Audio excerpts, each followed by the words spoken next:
wish to dedicate today's session of learning, global learning, to the memory of Rav Adinstein Zal Zichrono Livracha, one of the great Jewish educators of the past half century, and for Refuah Shlema to Rabbi Sir Lord Jonathan Sachs for Refuah Shlema for Yaakov Tzvi Ben Liba. Our theme of global learning this year is human dignity.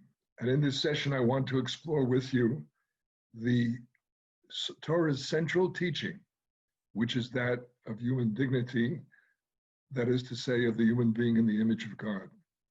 The fundamental source for human dignity is the verse in the Torah. At the end of the creation story, Genesis 1:27, the Torah says, "And God created man in his image. In the image of God, he created him. Male and female, he created them." The Torah's creation story actually describes the evolution of life from the simplest and most primitive forms to more and more developed complex forms. And the climax of this evolution is the human being, the most developed, the most capable, the most complex form of life, so advanced as to be godlike, if you will, in the image of God. As it says in Psalms, "Vat chasrehu ma'at mi-Elohim, v'kavod v'hadar tatrehu." You have made the human a little less than divine and adorned him with glory and majesty. This means that every human being that I see, every person is this marvelous, godlike creature, which must be treated with the full dignity they deserve. So what is the dignity implied in the idea that every human being is an image of God? The answer, I believe, the best answer is found in the Talmud. It's a Mishnah in Sanhedrin 37a, in which the Talmud, interestingly enough, it's a case of capital punishment. It's a case of capital punishment, and the rabbis felt that the witnesses who are about to give a testimony in a case where, in effect, if the defendant is guilty, he could be put to death. It wouldn't be enough for them to take an oath to tell the truth, because it's not just telling the truth. You have to know the full weight, the full seriousness, what it would mean to take the life of a person. You have to understand the weight of a dignity of an image of God before you are able to articulate and talk carefully about the facts in the case. So they went through a whole ceremony, which I will not go through with you, kind of to intimidate them and stress how dangerous and how precious is a capital punishment case compared to a civil case. And then the Talmud concludes this by saying as follows: for this very reason of what's at stake in capital punishment, the Torah tells us one individual human being was created. That's, of course, the story of Adam, and the verse that I read to you, creating the human being in the image of God. And what do we learn from this story of the one human created? One, to teach us that anyone who destroys a single soul, Scripture considers him as though he has destroyed a whole world. And anyone who preserves a single soul, Scriptures considers him as though he had preserved a whole world. To understand this, there are many commentaries, but I've always felt this is my central teaching myself. What was trying to say is that one human being is like a whole world. How can that be? How can one person be the equivalent of 7,890,248,000 human beings, and probably a few more added in the last few minutes? The answer is that every human being is of infinite value. So if you've saved a human life, you've saved an infinity. And if you've saved a whole world, you have saved an infinity. So the first dignity implicit in being human and being the image of God is that you have infinite value. What does that mean? So the answer given in the tradition and in social laws of Judaism, the answer is number one, since you are of infinite value, no amount of money is too much to spend to save your life, or too much to spend to develop your life. In short, the Torah feels that money should not be the object to uphold the dignity value of a person. Let me try to tackle this issue of infinite value from yet another direction. Since humans are images of God, what about images of man? What are images of man worth? Well, the answer there is it's available on the record. The most expensive work of art created by a human being, which is an image of man, sold at a public auction for $450 million. Expensive painting in history was in the a picture called Interchange by Willem de Kooning, which sold for $300 million. And the third, so far, again, these are all so far, were Card Players by Paul Cézanne selling for $250 million. Of course, if a painting by Cézanne is worth $250 million, or by Leonardo da Vinci, $450, how much more is a painting, an image of God, worth? And the answer to that, of course, is infinitely more. Now, again, it's not a question of just the money. What do they do with a painting when a painting costs $450 million? Well, the answer is we know. They create a special museum and a special gallery around it. And the room in which the painting is set is so created and so regulated. It is air conditioned, so it's not too wet,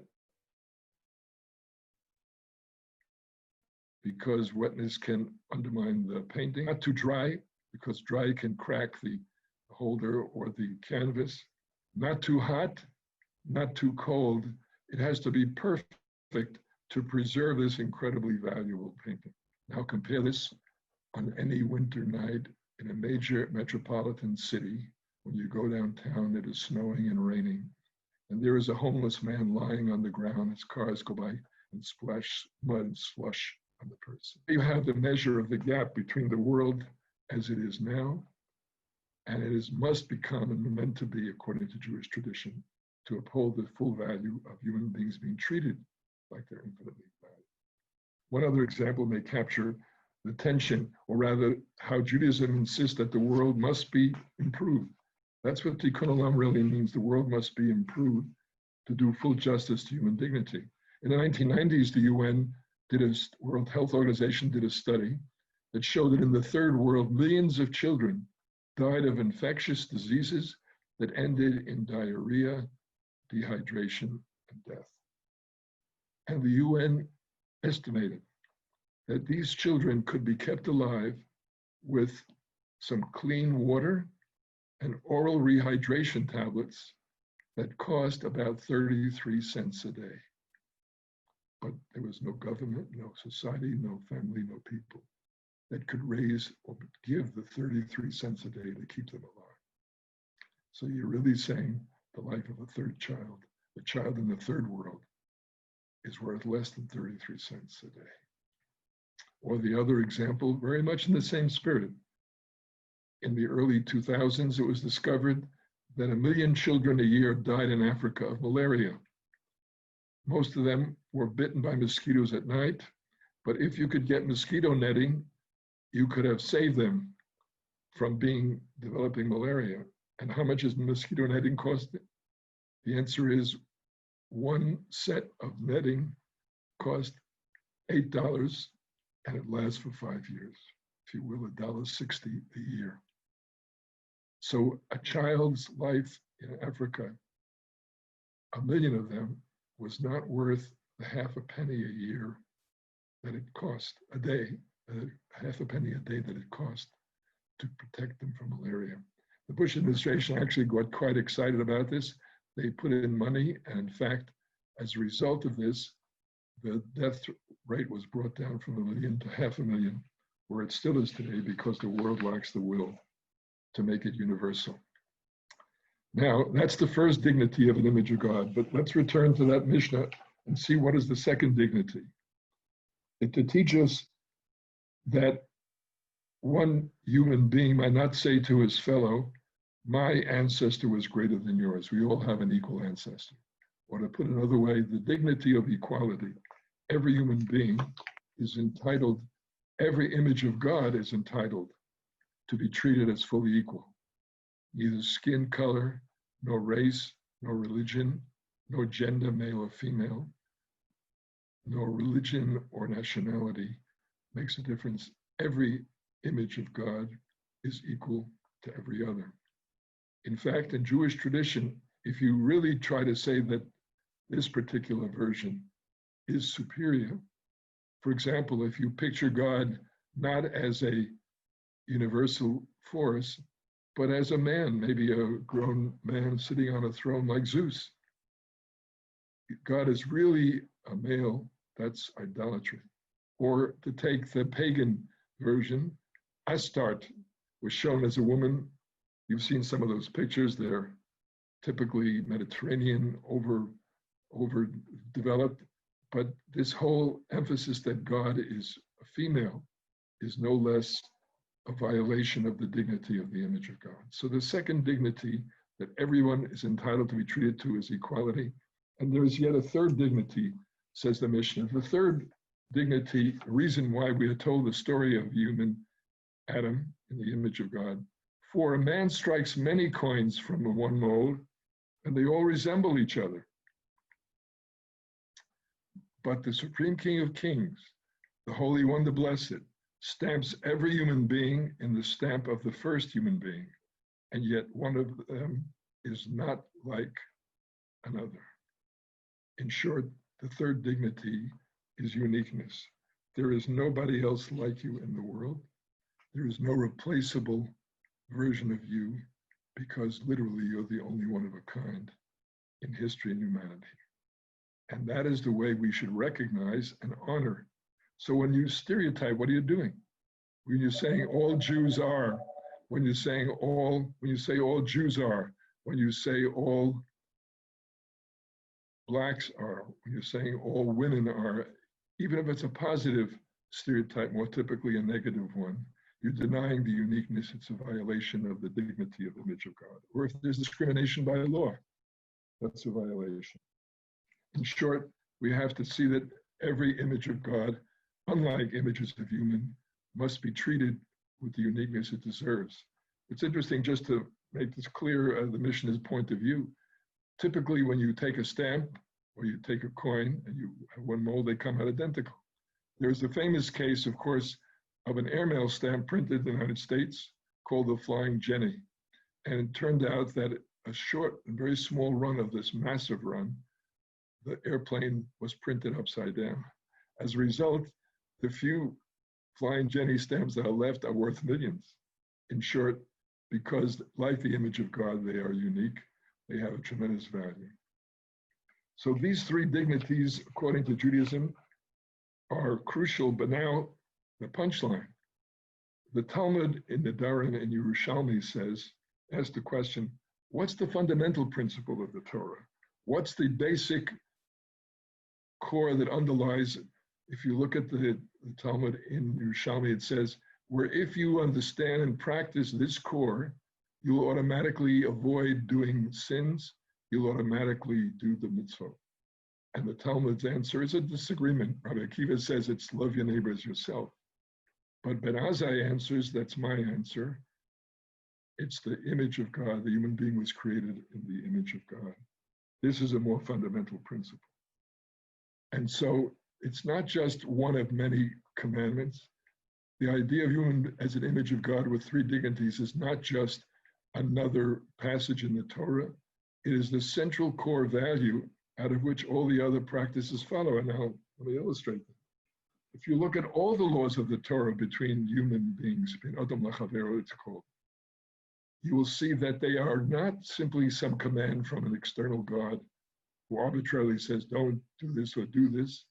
They are a reflection and a guide of how do you react to a person opposite you who is an image of God, equal, unique, and infinitely valuable. Take, thou shalt not murder. Well, of course you can't murder. This person is infinitely valuable, irreplaceably unique, and equal to you. This is the ultimate sin, violation of these dignities. So you shall not murder.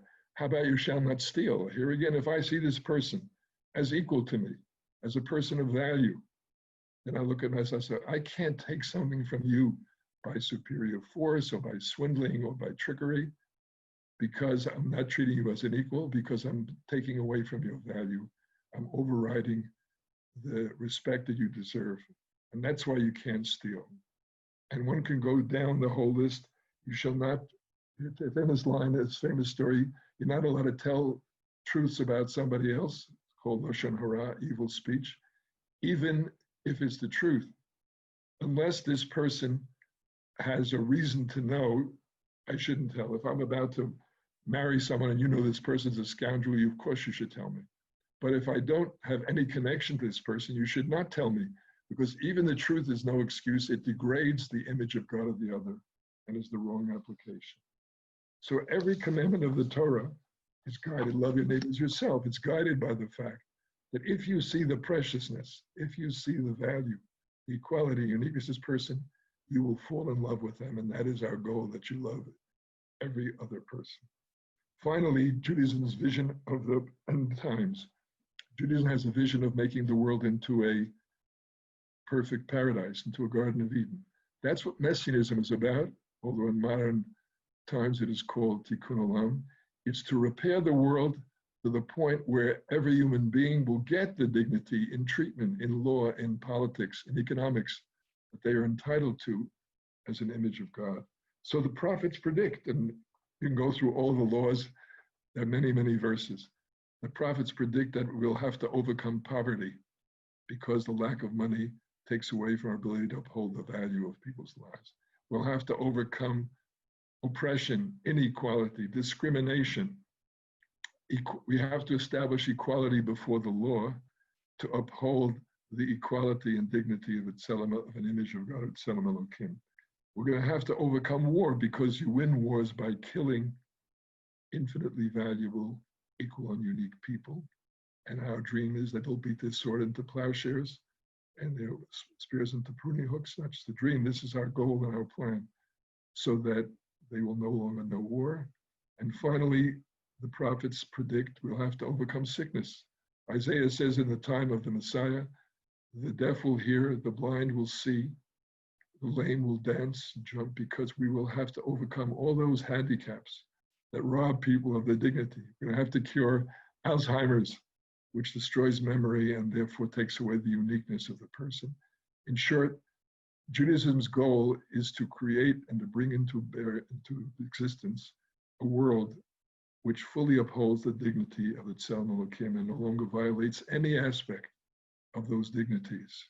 Or again, to quote Isaiah, the time will come when there will be either no evil done, no destructive acts, no violations anywhere on this planet.